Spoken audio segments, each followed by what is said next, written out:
മുല്ലപ്പെരിയാറിൽ പുതിയ ഡാം നിർമ്മിക്കുന്നതിനു വേണ്ടി പാർലമെന്റിൽ സമ്മർദ്ദം ചെലുത്തുമെന്ന് നിയുക്ത MP ഫ്രാൻസിസ് ജോർജ്.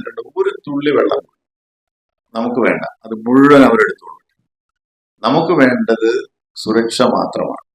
ആ സുരക്ഷയ്ക്ക് വേറെ മെക്കാനിസം ഒന്നുമില്ലല്ലോ. ഇവര് പറഞ്ഞ ഇങ്ങനെ ബലപ്പെടുത്തിക്കൊണ്ടിരുന്നാൽ മതി. എത്ര കാലം ഇത് ബലപ്പെടുത്തി മുന്നോട്ട് പോകും?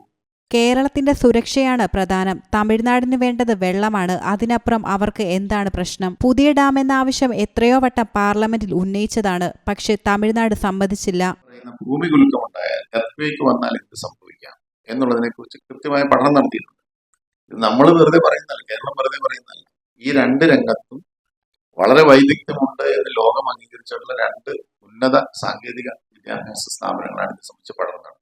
റൂർക്ക ITI, ഡൽഹി ITIയും പഠനം നടത്തി പറഞ്ഞത് കോടതി എടുത്തില്ല എന്നത് നിർഭാഗ്യകരമെന്നും അദ്ദേഹം പറഞ്ഞു. പുതിയ ഡാമിന്റെ ചെലവ് വഹിക്കേണ്ടത് തമിഴ്നാടാണ്. അവർ അതിന് തയ്യാറായില്ലെങ്കിൽ കേരളം മുൻകൈയെടുക്കണം. തമിഴ്നാടിന് വെള്ളം, കേരളത്തിന് സുരക്ഷ എന്ന രീതിയിൽ കാര്യങ്ങൾ പോകണമെന്നും നിയുക്ത MP പറഞ്ഞു. വലിയ തോതിൽ പ്രളയം ഉണ്ടാകുമെന്നും ഈ ഡാം കവിഞ്ഞൊഴുകുമെന്നും ഡാം ഓവർടോപ്പ് ചെയ്യുന്ന ചില തകരുക എന്നുള്ളതാണ്.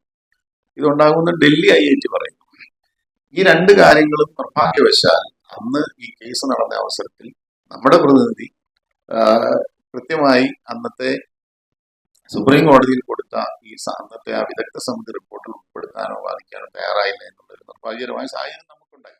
ശബരിമല വിമാനത്താവളം യാഥാർത്ഥ്യമാക്കാൻ ശ്രമങ്ങൾ നടത്തുമെന്നും കോട്ടയത്തിന്റെ സമ്പൂർണ്ണ വികസനത്തിനു വേണ്ടി കൂട്ടായ ചർച്ചകൾ നടത്തി മാസ്റ്റർ പ്ലാൻ തയ്യാറാക്കുമെന്നും അദ്ദേഹം പറഞ്ഞു. MP-ആയി തെരഞ്ഞെടുക്കപ്പെട്ട ശേഷം കോട്ടയം പ്രസ് സംഘടിപ്പിച്ച മുഖാമുഖം പരിപാടിയിൽ പങ്കെടുത്ത് സംസാരിക്കുകയായിരുന്നു ഫ്രാൻസിസ് ജോർജ്. പണം കിട്ടിയതുകൊണ്ട് മാത്രമല്ല, നമുക്ക് നമ്മുടെ ജീവഹാനി ഉണ്ടായിട്ട് നമുക്ക് പണം കിട്ടിയെന്ന് പറഞ്ഞിട്ട് കാര്യമില്ല. അപ്പൊ ഒരു പുതിയ ഡാം എന്നുള്ളതിനപ്പുറമുള്ള ഒരു സൊല്യൂഷനും ഇക്കാര്യത്തിലില്ല. അത് ചെയ്യാനായിട്ട് Tamil Nadu government news desk you talk.